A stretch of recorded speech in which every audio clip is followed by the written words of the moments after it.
오늘은 독일로 여행을 떠나겠습니다. 독일은 유럽의 중심지입니다. 보시면 인구가 8,400만 명이고요. GDP가 세계 4위, 유럽 최고의 경제력을 가지고 있고 취업률은 세계 최상위입니다. 유럽에서 가장 성실한 국가입니다. 그리고 품질이 어떤 물건을 만들든 엄격하고 또 가격은 합리적입니다. 이것은 제가 뮌헨에서 촬영한 바이에른, 예전에 독일 그 남쪽에 바이에른 공국이 있었죠. 그때 당시엔 34개 공국으로 나눠져 있었습니다. 그 바이에른 공국의 남자 옷, 이거 레더호젠이라고 합니다. 반바지. 이거는 비르츠부르크에서 제가 촬영을 한 것이고요. 반바지. 그때 가장 큰 국가가 프로이센이었었는데 거기는 옷이 없어요. 군복밖에 없습니다. 바이에른 사람들이 우리가 여행하기도 좋고 이런 모습을 보이고 있습니다. 여러분 독일에 가셔서 이런 복장을 한 청년을 보면요, 같이 사진을 찍고 1유로, 2유로 한번 도와주십시오. 왜냐하면 이 젊은이들이 뭐냐면 반더 게젤라라고 합니다.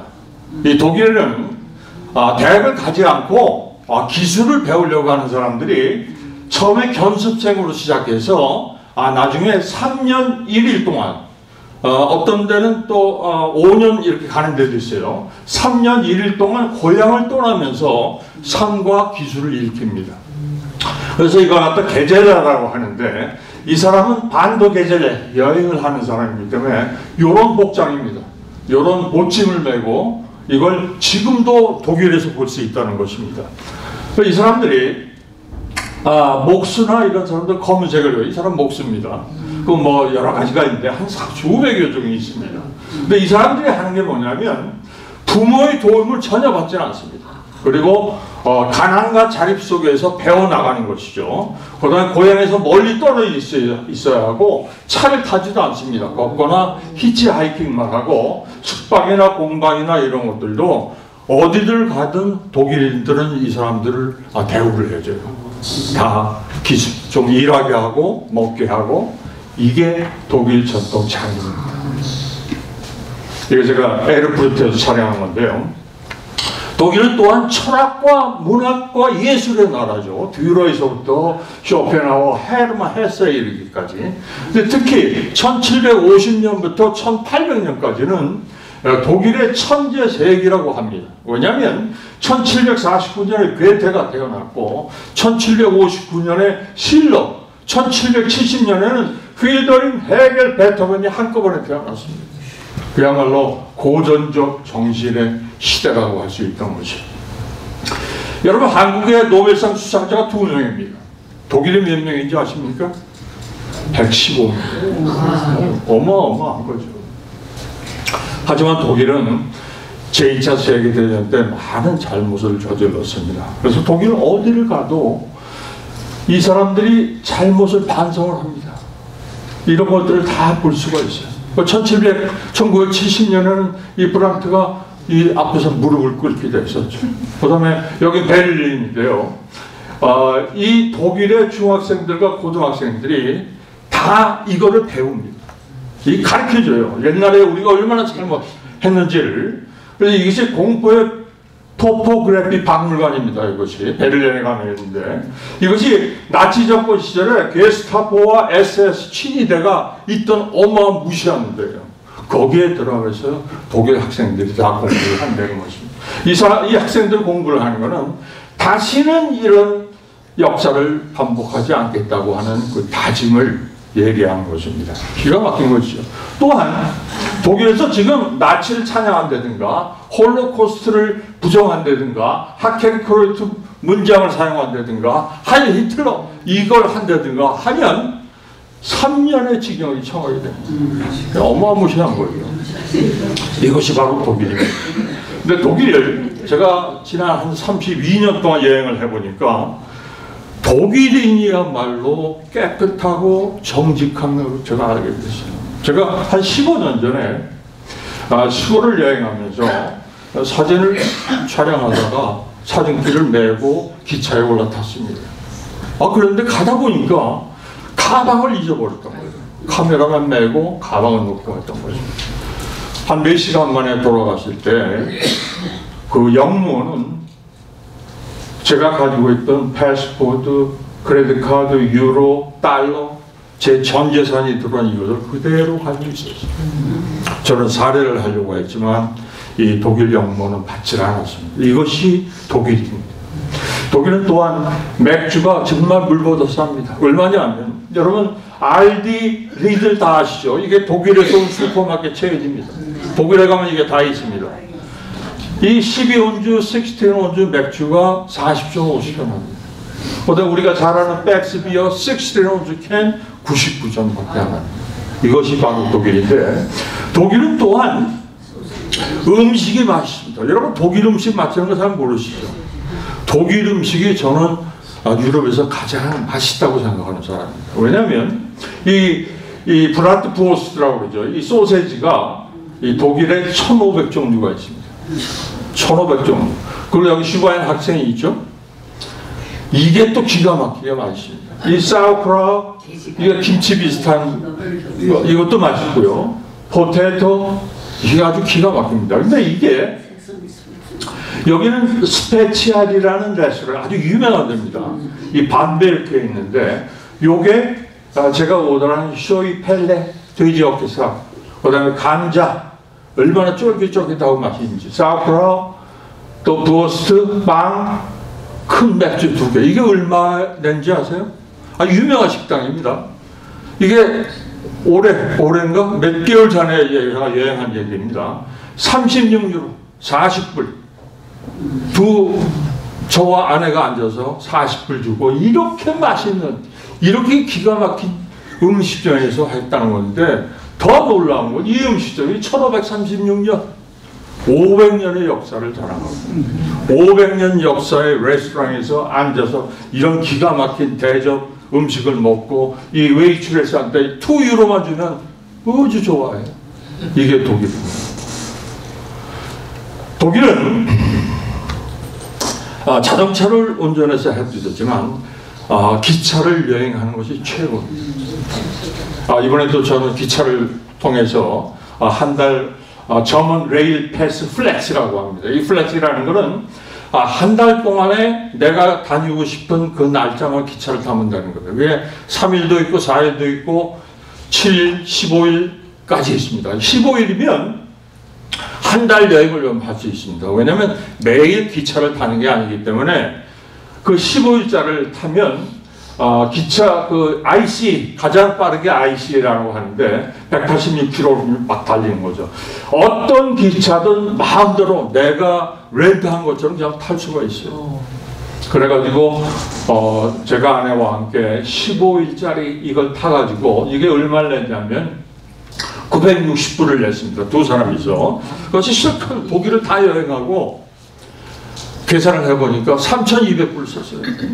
3배도 더 넘는 그거를 우리가 느낄 수 있다는 거예요. 더 중요한 거는 시간과 돈, 자유, 그 무엇보다 검소하지만 노출하지 않고 또 화려하지만 사치스럽지 않은 여정을 가능케 한 도구가 이 독일 철도 패스 플렉시라는 것입니다.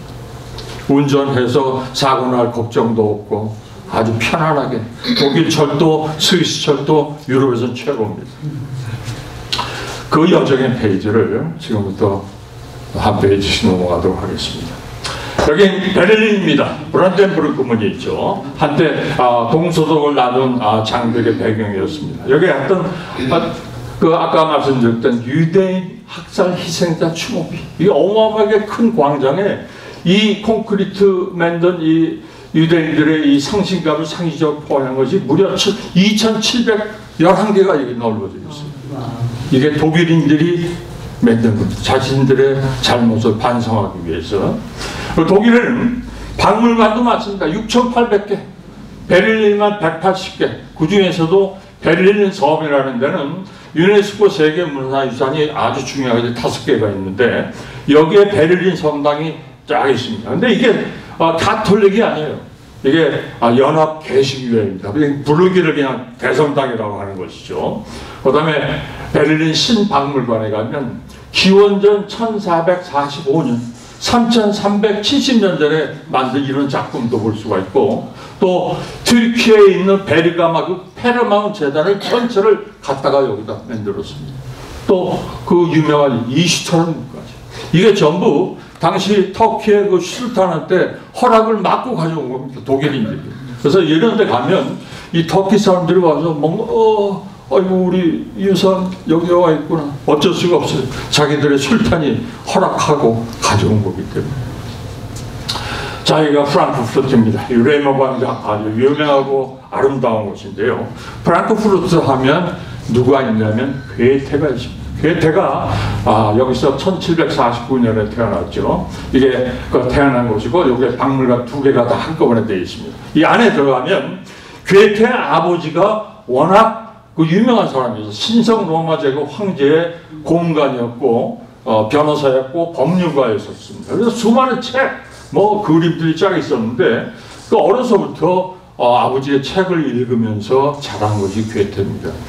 그리고 라이프치히에 가서 16살부터 4년 동안 공부를 하는데 그때 그가 배운 것이 파우스트입니다. 파우스트에 대한 전설을 이 아우바우 켈러라는 곳에 듣고 파우스트를 23살부터 60년 동안 83세까지 쓰기 시작한 게 파우스트가 됐죠. 그래서 파우스트와 메피스토펠레스의 동생이 세워져 있는 걸 볼 수가 있습니다. 26세의 괴테는 바이마르로 갑니다. 공직을 맡아가지고 가서 이것이 괴테가 바이마르에서 57년을 살면서 50년을 여기 이 집에서 있었습니다. 이 아우구스트 대공이 헌상한 것이죠. 여기에서 50년을 살아서 이 안에 들어가면 이제 박물관이 있는데 이것이 괴테의 서재입니다. 근데 보시면 입식 작업용 책상이 있죠. 여기 앉아서 하는 책상도 있고, 괴테는 건강과 집중을 위해서 서서 글을 썼습니다. 서서. 물론 앉아서 할 때도 있지만 서서 더 많이 했다는 것이 괴테였었어요. 괴테가 200년 전에 신은 진짜 그가 신었던 가죽 부츠 또 이런 것들도 다 볼 수가 있고요. 그러니까 83세 세상을 떠나고 묻힌 곳이 바이마르 역사교회입니다. 이 안에는 괴테와 실러가 함께 묻어 있습니다. 괴테와 실러의 그 유명한 동상이 바이마르에 있는 국립극장 앞에 이렇게 세워져 있습니다. 이것이 가장 유명한 그림이죠. 저는 이것을 프랑크푸르트의 슈타델 미술관이라고 있습니다. 거기 가서 촬영한 건데, 괴테가 38살 때 이탈리아로 1년 9개월을 여행을 합니다. 그때 1년 4개월을 로마에서 있었는데 그때 티슈반을 만나서 그 티슈반이 그려준 게 이 유명한 그림이죠. 여러분, 여기 뮌헨입니다. 성모성당이 있고 시청사가 있고, 이게 제가 그 앞에 있는 교회에 올라가서 촬영한 곳인데요. 뮌헨에 가면 레지던트, 아주 화려한 450년 전에 지은 이런 궁전이 있습니다. 거기에 안티콰리움이라는 데고, 여기에는 또한 쿠벨리에 극장이 있는데 아주 작지만 아주 화려하죠. 이게 모차르트가 1781년에 이도메네오를 초연한 곳이 바로 여기입니다. 여기 하이델베르크 성, 여러분 이거는 그 복원되지 않은 성으로 유명한 것이죠. 근데 16세기에는 르네상스식의 아주 화려한 그런 궁전이었어요. 근데 프랑스군이 쳐들어와서 이게 파괴가 된 후에 복원을 하지 않았습니다. 왜냐하면 독일인들은 이게 낭만적 폐허다 이렇게 생각을 하고, 괴테도 이건 독일적 아름다움의 상징이자 복원하지 말자 한 것이 이겁니다. 근데 이것이 멀리서 바라보면, 이 다리를 건너서 가보면 이 철학자의 길이 나오는데, 여기서 바라보는 하이델베르크 성 참 아름답죠. 그리고 하이델베르크 대학이 독일에서 가장 오래되고 가장 유명한 대학입니다. 여기에 가면 학생 감옥이 있습니다. 학생들이 감옥에 들어가서 이렇게 그림, 이것이 아주 유명한데요.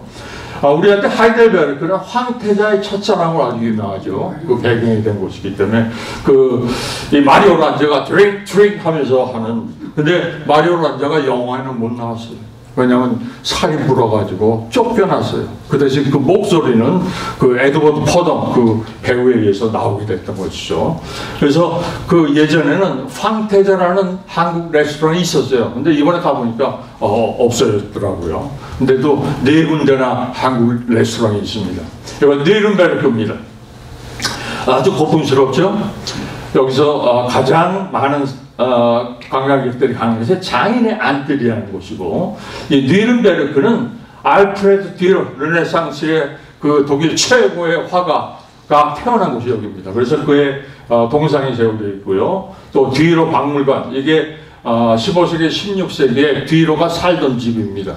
그 집이 지금 박물관으로 되어 있는데, 이 안에 들어가 보면 이것이 2층으로 올라가는 길이고요. 그 2층에 있는 것이 그 복제품 그 그림이 몇 개가 있는데, 뒤로가 그린 자화상 26세, 28세의 자화상입니다. 요새 그 진품은 프라도 미술관에 있고 미넨에 있는데, 요건 복제품이 이제 돼 있죠. 작은 미술관이기 때문에 진품을 걸어놓을 수가 없는 것이죠. 근데 4층에 올라가면 이게 진품이었어요. 뒤로가 그린 진품이 있었는데 6점이나 있었는데, 왜 그런가 알아봤더니 뉘른베르크 시에서 그 시에서 소장하고 있는 뒤로의 이 목판화가 무려 140개가 있었어요. 그걸 돌아가면서 이게 전시를 하는 것을 볼 수가 있었습니다. 여기 비르츠부르크입니다. 렉서두스 궁전, 아주 유명하죠. 이 안으로 들어가면 티에폴로가 그린 천장화가 있는 화려한 궁전도 있고, 또 마리엔베르크 요새라는 곳이 있습니다. 여기 포도밭이 많이 있는데, 여기서 바라보는 이 알테마인교, 그리고 비르츠부르크, 여기도 아주 고풍스러운 곳입니다. 그리고 여기는 프랑켄 와인이고요. 여기 다 포도밭인데, 이 집이 레스토랑이면서 와인을 마시게끔 하는 데입니다. 여기서 많은 사람들이 와인 마시는 것을 볼 수가 있습니다. 여기는 슈투트가르트입니다. 슈투트가르트는 독일 산업 문화의 심장이죠. 이 건물이 뭐냐면 메르세데스 벤츠 박물관입니다. 이게 작아 보이지만 9층 정도의 건물입니다.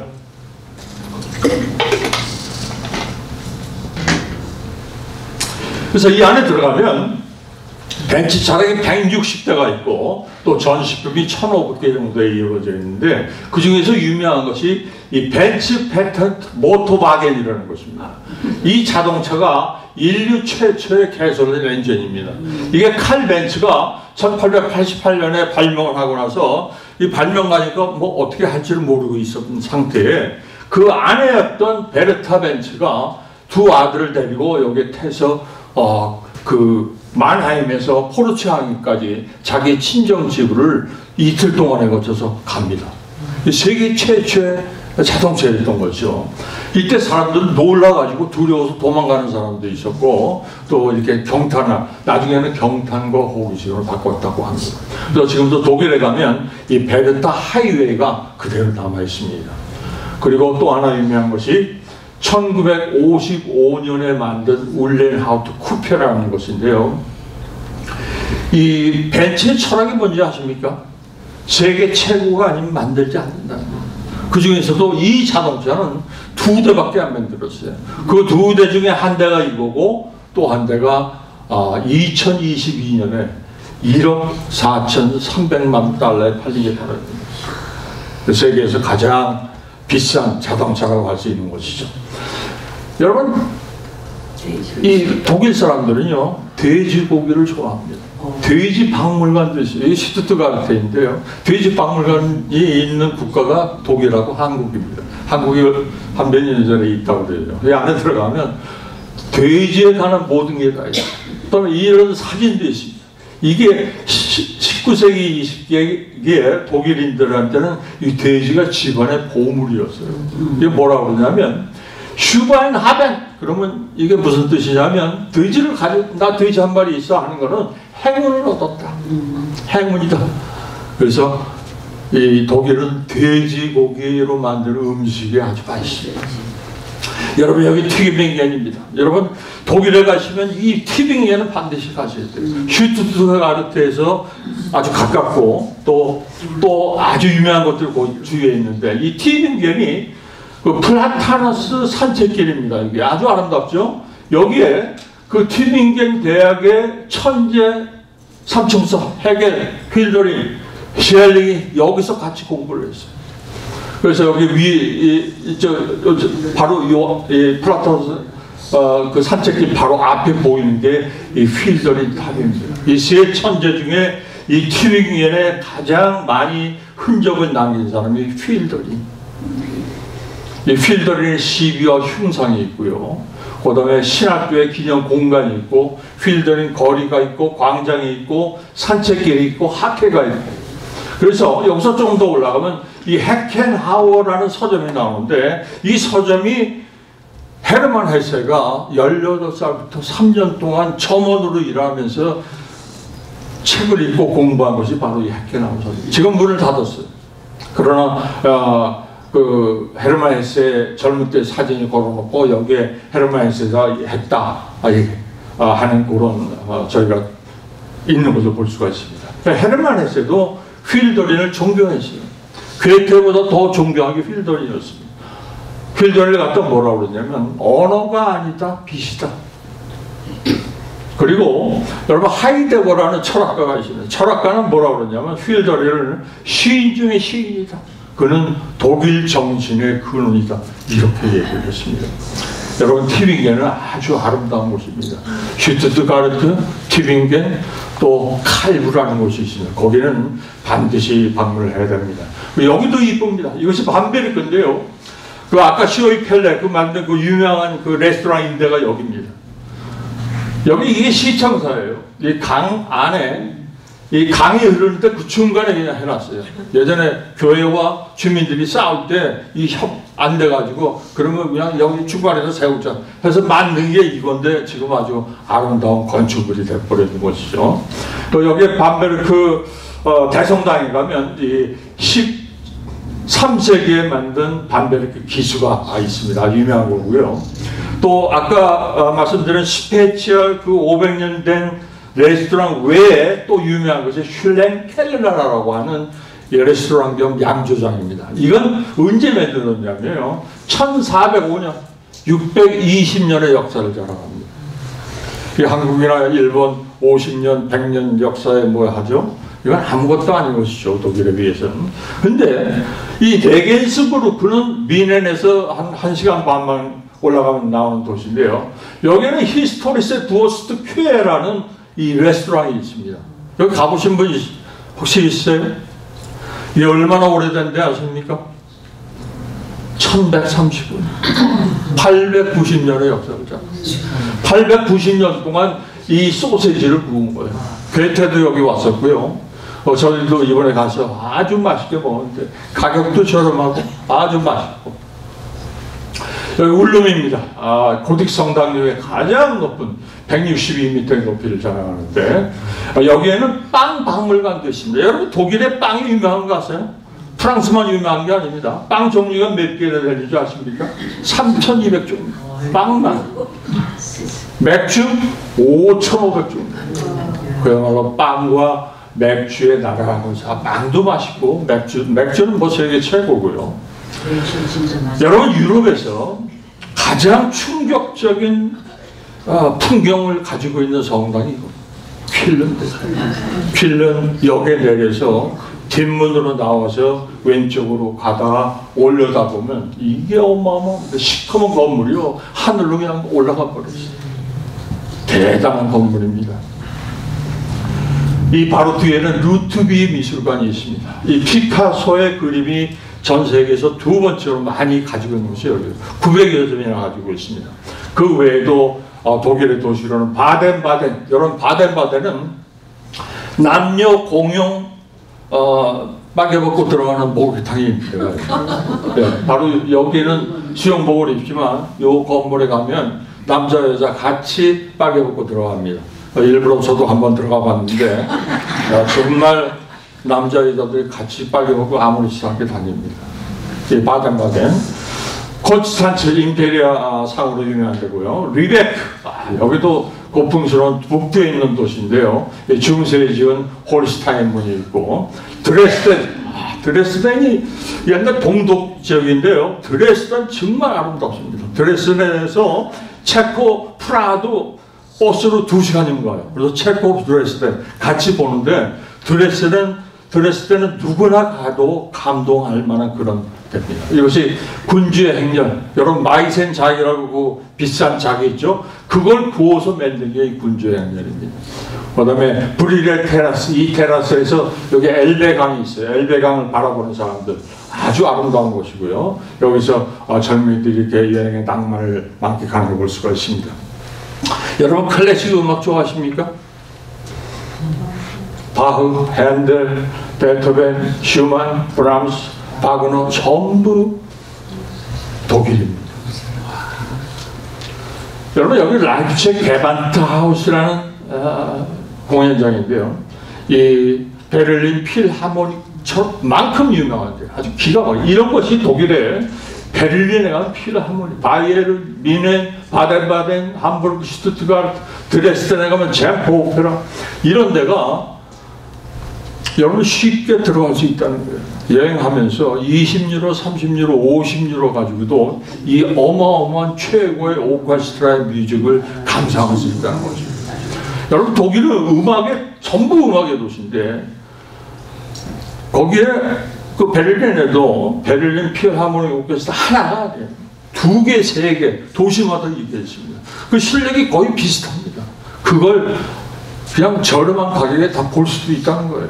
그것뿐이 아니라 드레스덴에 가면 이 성모교회가 있습니다. 여기서도 주말마다 오케스트라가 와서 연주를 합니다. 교회에서. 그리고 라이프치히에 가면 성 토마스 교회, 여기도 이게 오케스트라가 와서 연주를 한다는 것입니다. 우리가 20유로, 30유로로 그 세계 최고의 음악을 감상할 수 있다는 것이죠. 여러분 바흐는 음악의 아버지라고 하죠. 그가 태어난 것이 아이젠하임입니다. 이게 박물관이 원래 지을 때는 이거 지금은 박물관이 되는데요. 이거 두 개가 다 박물관입니다. 바흐가 살던 집으로 추정이 되는데 지금은 또 그렇지 않고 좀 떨어져 있다고 이제 그런 학계 발표가 있었는데요. 이 바로 앞에 있는 것이 바흐 동상.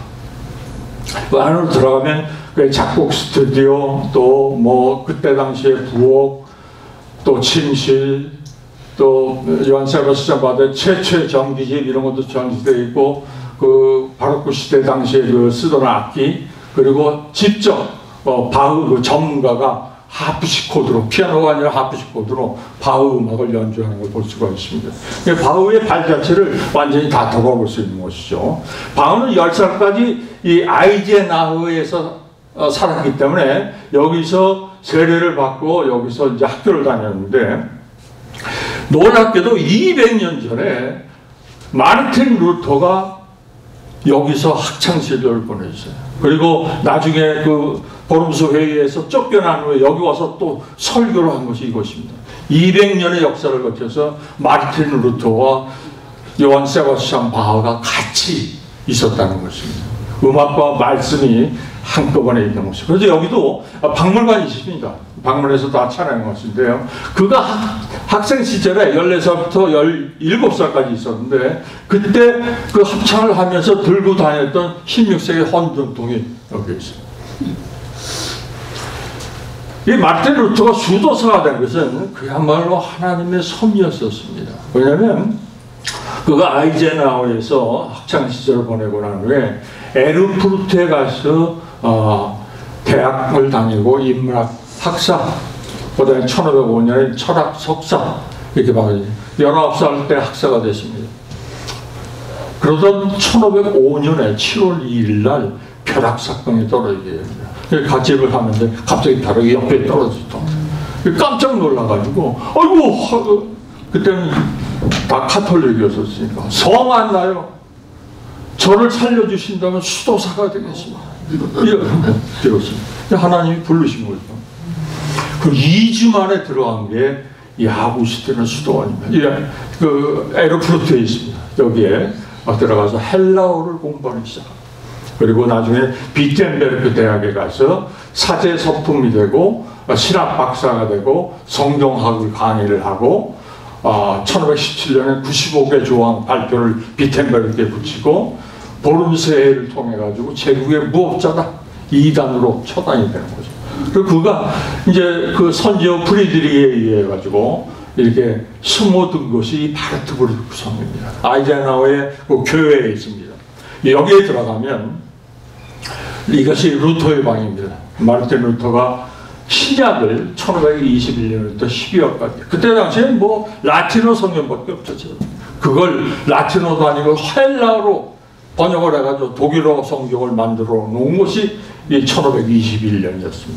그리고 후에 구약까지 1534년에 맺는데, 이걸 가능케 했던 것이 바로 구텐베르크 인쇄술이었습니다. 마인츠에 가면 구텐베르크 그 박물관이 있습니다. 그가 15세기에 이 성서 진본 이것들을 막 찍어내가지고 그냥 독일, 유럽 전체로 터지기 시작해가지고, 그래서 마틴 루터의 것이 다 성공이 됐던 것이죠. 구텐베르크 때문에 95개의 반박문이나 독일어 성경이나 이런 것들 다 대량 인쇄를 할 수가 있었던 것입니다.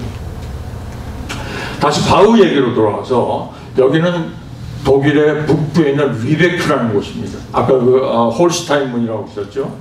그런데 20살 때 바우가 아른슈타트의 음악 감독으로 있었습니다. 그때 20살 때 이 당시에 북스테후데라고 하는 유명한 오르가니스트가 저녁 음악회를 열었어요. 이것이 유럽에서 가장 유명했었습니다. 그러니까 오르간 공부를 해야 되는데 바우가 20살 때 아른슈타트에서 리베크까지 472km입니다. 이거는 한국으로 치면 얼마냐면요, 서울에서부터 부산을 거쳐서 쉬지 않고 포항까지 다시고 올라가는 이런 어마어마한 거리를 바우는 걸어서, 보찜 메고 걸어서 간 것입니다. 한 2주 이상 걸렸을 것입니다. 걸어서 가고 걸어서. 이게 우리가 존경하는 음악의 아버지 바흐의 젊은 시절의 그 열정이었던 것이죠. 그리고 나중에 27년을 라이프치히의 성 토마스 교회에서 지내면서, 여기서도 얼마나 일을 많이 했냐면 이 한 교회만 맡은 게 아니었어요.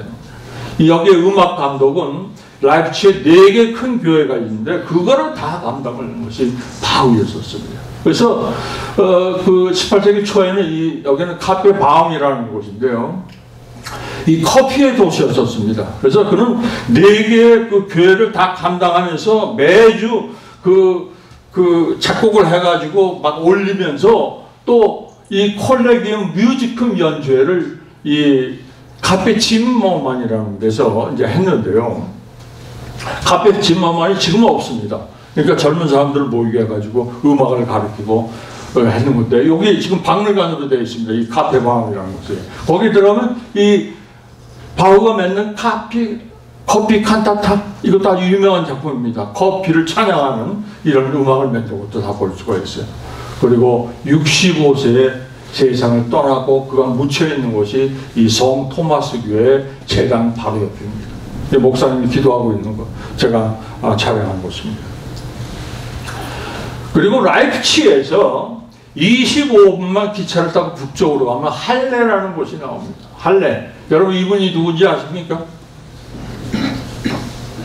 핸델입니다. 핸델이 태어난 곳이 이 할레예요. 이것이 핸델이 살았던 집이었는데, 핸델 아버님은 그 외과 의사 겸 이발사였습니다. 옛날에는 외과 의사가 이발도 겸했거든요. 그래서 아주 잘 살았어요. 여기서 핸델 박물관도 되어 있고요. 여기 함부르크입니다. 함부르크는 브람스의 곳이죠. 그래서 브람스의 박물관이 있고, 2층에 올라가면 브람스가 진짜 손길이 닿았던 이 피아노가 있습니다. 여기 일본에서 온 음악 학도인데요. 피아노 치는 모습을 볼 수가 있고, 본은 베토벤이 태어난 곳입니다. 이 본에 가면 베토벤 그 동상이 있고, 베토벤 고향집은 지금 박물관으로 되어 있는데, 안타깝게도 사진 촬영을 할 수가 없어요. 이 뒷정원만 할 수 있게 되어 있습니다. 그래서 안에는 보여드릴 수가 없는데, 제가 그 박물관 안에 들어서 깜짝 놀란 것은, 이 박물관에 있는 것이 베토벤의 보청기였었어요. 이 보청기가 나팔만큼 이렇게 길었어요. 이걸 갖다 피아노에 대고 작곡을 한 게 이 베토벤. 여러분, 베토벤은 운명 그 교향곡 작곡하면서 따따따따 하는 게 운명이 문을 두드리는 소리라고 얘기를 했습니다. 나중에 평론가는 뭐라고 했냐면, 운명은 우리를 시험하지만 인간은 그의 응답함으로써 자신을 완성한다 했습니다. 운명 잠깐 들어보시겠습니다.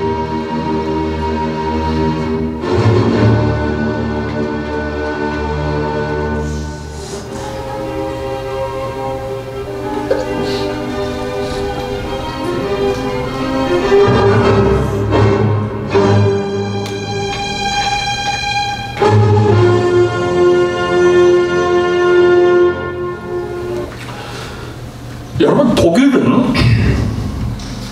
독일뿐만 아니라 유럽 전체는 큰 도시만 있는 것이 아닙니다. 여행의 진짜 그 즐거움 또는 그 행복함을 느낄 수 있는 것은 시골에 가야 돼요. 2칸짜리 기차가 있죠.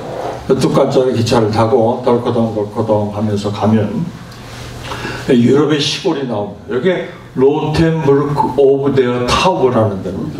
독일에서 가장 아름다운 마을이. 이게 시청사, 지금도 독일에 가면 여기도 엘리베이터가 없습니다. 시청사 위에 올라가는데 220개의 계단을 제가 올라가서 촬영한 것입니다. 여러분, 고풍스럽다는 단어는 이때 사용합니다. 독일에서 가장 아름다운 플릴란, 이게 로텐부르크입니다. 2개 골목길이 있죠. 이 프로페셔널 사진사들이 여기에 사진 찍으려고 많이 온대요. 게테 볼파란트, 그 크리스마스 그 용품 파는 그 유명한 본점이 여기에 있습니다. 이제 몇 개의 유명한 독일의 그 마을들을 보여드리는 건데요. 북부에 가면 크벤들린 브루크라는 곳이 있습니다. 이 시청사, 중세에 지은 집들. 다니다 보면 프리디 하우저라는 골동점이 있었어요. 안에 들어가봤더니 미스터 하우저가 저한테 이제 보여주는데, 뭐 수백 년 전에 그린 그림, 마이센작이 가격도 비싸죠. 암만 골동품점이라 할지라도 사진 못해도 이제 구경하는 거죠.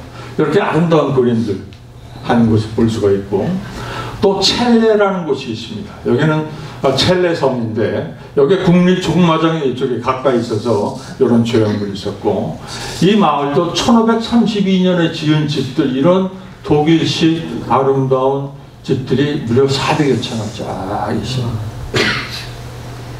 여러분, 독일 남부에 가면 미텐발트, 오버아머가우, 가르미슈, 파르텐, 키렌이라는 작은 마을들이 있습니다. 이 마을들의 공통점은 리피틀 말레라이라고 하는 이 프레스코화, 이 벽에 그림 그리는 거 있잖아요. 그걸 아름답게 그린 데가 여기 이 세 군데입니다. 전부 남부에 있습니다. 미텐발트 집들이 아주 그림을 그냥 외벽에다 다 해놨죠. 가르미슈, 파르텐, 키렌, 여기는 1936년에 동계올림픽이 열린 데입니다. 원래 가르미슈와 파르텐, 키렌 2개 마을이었는데 히틀러가 올림픽 함정에 합치게 되게 된 거죠. 여기 계곡도 유명합니다. 이렇게 아름다운 데를 좀 올라가면 이 협곡이 나옵니다. 물이 그냥 세게 그냥 내려온 데가 있고, 독일에서 가장 그 높은 산이 축구시피체입니다. 2,962m. 그 겨울에 올라가서 뭐 이거밖에 잘 못했는데요. 여기는 오버아머가우입니다. 여기도 외력이 아름다운 곳이죠. 근데 이 마을이 또 유명한 곳이요. 1633년에 흑사병이 이 마을을 휩쳤어요. 그때 수많은 사람들이 죽었습니다. 그래서 교회에 이 주민들이 모여가지고 하나님께 기도를 했습니다. 주여, 우리를 살려주신다면 우리가 예수 순환국을 매 10년마다 하겠습니다. 여러분, 이 마을은 늘 뉴스에 나오는 마을입니다. 10년마다 그 예수 순환국을 보기 위해서 아주 수많은 사람들이 모이는데요. 마을 전체가 그 연극을 하게 되는 거죠. 그래서 예수님의 순환과 부활을 매 10년마다, 지금도 1634년부터 시작해서 지금까지 하는 곳이 이 마을입니다. 여러분, 여기 바하라우, 이번에 지난달에 갔던 건데요. 이게 14세기, 15세기에 지은 거라고 믿으시겠습니까? 14세기, 15세기에 지은 거 아직도 살고 있어요. 12세기에 지은 슈탈렉산, 지금은 유서 호스텔로 사용이 되고, 마이센입니다. 마이센 자기 아주 비싸서 뭐 할 수가 없죠. 하지만 이 마이센 자기 만드는데 그 식당에 가면 마이센 자기의 음식이 건져서 나옵니다. 이 마이센 자기가 세계 최초의 상업 로고였습니다. 싼 거, 이거 아주 유명하죠. 그 다음에 드레스덴 그쪽으로 가면 바슈타이라고 하는 얀백으로 유명한 데가 있고, 또 퀘니슈타인 요새라고 하는 아주 난공불락의 요새도 있고, 또 리데스하임은 이 포도밭으로 유명한데요. 여기서 관광객들이 가장 많이 몰리는 데가 드로셀가세 공원로길인데, 여기서 케이블카를 타고 이 언덕으로 올라가는 독일 통독을 기념해서 만든 니더발트 기념비가 여기 있어요. 이게 게르마니아 그 여신상입니다. 독일인들이 숭상하는 거죠. 독일 북부에 가면 로스토크라고 하는 예쁜 마을이 있고요. 또 비스마르, 이게 다 중세에 지은 겁니다. 그 다음에 북쪽에서는 가장 아름다운 성이라고 하는 슈베린 성이 있고, 또 칼브, 여러분 아까 제가 말씀드렸죠. 튜빙겐, 슈투트가르트, 거기서 가까운 칼브, 이 칼브라는 마을, 이 마을로 들어가는 길입니다. 여기에 여러분들께서 다 읽으셨을 거예요. 그 소설 속에 나오는 그 나콜트칸, 이게 나콜트칸입니다. 그리고 소설 속에 나오는 니콜라우스 다리, 여러분 이분 누군지 아시죠? 헤르만 헤세가 태어난 데가 이 칼브입니다. 슈투트가르트에서 튜빙겐, 칼브, 이게 한꺼번에 여기 다니시면 아주 감동의 여행을 하실 수가 있는 곳이죠. 그래서 헤르만 헤세가 다녔던 교회도 여기 있고요. 헤세의 산책길, 그의 시가 다 적혀 있는데, 헤르만 헤세가 태어난 고향집 이렇게 있고, 또 그의 박물관도 있습니다. 그래서 여기에 들어가 봤더니 그 헤르만 헤세 책을 번역한 세계 각국의 책들이 있고, 또 사진도 헤세 3살 때 사진, 청년 때 사진, 노년 때 사진. 헤세는 노벨 문학상을 받을 때 독일인이 아니었습니다. 스위스 사람이었죠.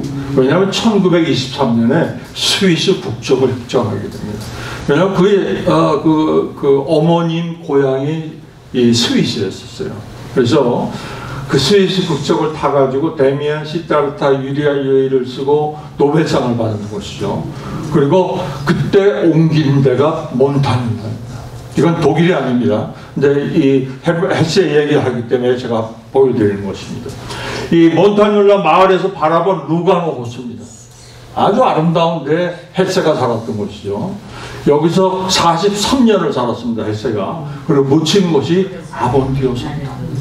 85세 세상을 떠났죠. 근데 묘지가, 저도 묘지를 찾아서 여기서 한참을 찾았는데 못 찾았어요. 묘지는 바로 길 건너에 공동 묘지가 있는데, 이 안에도 120개의 묘가 있어가지고 한국의 젊은이들이 이렇게 쓴 글 읽어보면 여기에 갔지만 헤세의 묘지를 못 찾은 젊은이들이 많이 있었어요. 바로 여기 있었습니다. 안으로 들어가서 봤더니, 그래서 바로 헤세와 그 세 번째 아내 니노 헤세가 묻힌 곳이 바로 여기 있었습니다. 슈투트가르트, 튜빙겐, 칼브, 여기만 여행해도 독일 여행 아주 굉장히 많이 했다고 볼 수가 있는 것이죠. 독일의 그 아름다운 마을들은 그 외에도 로텐부르크, 암네카르, 아까 로텐부르크 오브데어 타우버가 나왔죠. 로텐부르크가 붙은 마을이 독일에만 4개가 있습니다. 그 중에 하나가 여기고, 또 에슬링겐, 암네카, 이게 성에서부터 이 구시가로 내려가는 것, 참 아름답죠. 이게 독일 시골에 가면 볼 수 있다는 거예요. 리텐슈타인 성에 있는 호나우 마을, 그리고 중세에 지은 탑이 있는 로이틀링겐, 또 노이슈반슈타인 성에 가까운 피센, 슈타인 가덴이라는 작은 마을에 있는 비스교회라는 데인데요. 이 교회에 매년 500만 명이 옵니다. 아주 그 순례자들이 찾기 때문에 안에 들어가는 이 로코코 양식의 아주 화려한 교회, 작은 교회, 500만 명이 여기 참여가 여기 있습니다. 마지막으로 루트비 2세 바이에른 국왕과 바그너의 이야기로 독일 여행을 마치도록 하겠습니다. 이 바이에른 그 국왕이 독일의 옛날 그 남쪽에 있는 나라에 있었는데요. 루트비 2세가 18세에 국왕이 됐습니다. 그리고 가장 먼저 부른 것이 바그너였어요. 뭐냐면 15살 때 이 루트비가 바그너의 음악을 듣고 그냥 아주 반해버립니다. 아주 존경을 하기 시작했어요. 그래서 바그너를 궁전으로 모셔라 해가지고 슈투트가르트 그때 바그너는 쫓겨다녔습니다. 빚쟁이요, 뭐 돈도 없고 그런 사람이었어요. 그 쫓겨다니는 거를 신하를 보내와서 마차로 모셔가지고 궁전으로 왔습니다. 그리고 얘기하기를 선생님 음악이 제 청년 시대를 채웠습니다. 15살 때 그 로엔그린 탄호이죠. 그 어마어마한 음악을 들었으니 뭐 말 다 한 것이죠. 근데 이 사람이 국가를 그 정치하는 데는 관심이 없었어요. 이 바그너의 음악, 또 성 짓는 거, 독일의 성이 60개가 넘습니다. 성 짓는 거 여기에 미쳐가지고 음악 제 청년 시절을 했습니다. 바그너 선생님의 작품을 완성하도록 내가 돕는 것이 나의 소망입니다 하면서 이 바이로이트에 가면 이 축제극장이 있습니다. 이 바그너의 음악만 하는데 뭐 어마어마하게 큰 데인데요. 여기에 3분의 1을 도와주고 이 집을 여기서 살게 그 코지마와 함께 살게 지어주고 그래서 루트비 2세의 그 흉상이 되죠. 이건 그 바이로이트에 있습니다. 바이로이트가 그 바그너의 도시거든요. 이걸 지어줬습니다. 연금을 주고 뭐든지 다 도와주는 거예요. 그래서 나중에 이 바그너가 죽은 후에 코지마가 묻혀있는 데가 이 집 바로 뒤입니다. 뒷뜰에 바이로이트가 묻혀가 있어요. 그리고 이 루트비 2세가 바그너의 음악이 미친 후에 그가 3개의 성을 지었는데 그 첫 번째가 린도프 성입니다. 여기서 가장 많이 살았어요. 이게 제일 작은 성입니다. 근데 이 뒤쪽으로 가면 동굴이 하나 있는데 그걸 비너스 동굴이라고 하는데 여기에 혼자 앉아서 오페라 로엔그린 막 하게 하고 수십 명이 와서요. 혼자 앉아서 자기가 백조의 기사가 된 것처럼 이게 루트비 2세였어요. 그 다음에 이게 헤렌킨제성, 이게 섬에 있는 겁니다. 킨제라는 성에 이 베르사유 궁전을 따가지고 지어가지고 이 안에 들어가면 거울의 방이라고 하는 어마어마한 거. 이걸 다 짓지도 못하고 제대로 살지도 못하고 그 다음 세계 최고로 아름다운 성이라고 한 노인수만 있었다. 근데 이 성을 이 루트비 2세가 너무 그때 18살 때 바그너는 49살이었어요. 아버지만큼 좋아하니까 이 성을 개인적으로 헌정을 하고 있어요. 근데 바그너는 여기 보지도 못하고 죽었고 이 루트비 2세도 여기서 72일만 살다가 결국 부하들에 의해서 폐위를 당하게 돼요. 왜냐하면 정치는 안 하고 돈만 다 쓰니까 국고가 다 탕진이 돼버리니까 나중에 베르크 성에 마차로 끌고 부하들이 이리로 갑니다. 여기다 놓고 이 앞에 호수가 있어요. 여기 제가 가봤더니 이 호수에 여기 루트비 2세와 그의 주치의가 사망한 데입니다. 루트비 2세와 주치의가 여기서 죽었다. 익사했다. 이렇게 발표를 했어요. 근데 가보니까 익사할 수가 없었어요. 왜냐하면 루트비 2세는 2m가 넘었습니다. 수영을 잘했어요. 여기서 죽을 수가 없는 거를 끌고 와서 3일 만에 죽여서 그러는 거죠. 그래서 많은 학자들도 그렇게 죽였다 얘기를 하고 있습니다. 루트비 2세는 예수는 사랑했지만 이 현실에서는 사랑받지 못했던 것이죠. 여러분 독일은 기억을 배우고 예술로 숨쉬며 기술로 내일을 만나는 나라입니다. 그런데 그 중심에는 언제나 인간이 그 꿈이 있었던 것이죠. 게이트의 시, 바흐의 음악, 루터의 믿음, 바그너의 오페라, 또 루트비 2세의 아름다운 성까지 말이죠. 모두 인간이 품을 그 이상의 세상을 다 바꾸는 것입니다. 독일뿐만이 아니라 유럽은 신앙과 예술, 인간의 정신이 함께 걸어온 그 역사 그 자체라 얘기를 할 수가 있는 것이죠. 여러분 우리가 꿈을 가지면 독일도 여행할 수 있고 유럽도 여행할 수 있고 80세가 넘어도 90세가 돼도 할 수 있는 것이 여행입니다. 여러분 잘 계획하셔서 여행하신 여러분들 되시기 바라겠습니다. 경청해 주셔서 감사합니다. 자동차 하나도 안 보여요. 자동차요? 네, 자동차가 하나도 없어. 독일에. 여기서요? 자동차 아까 박물관 벤츠.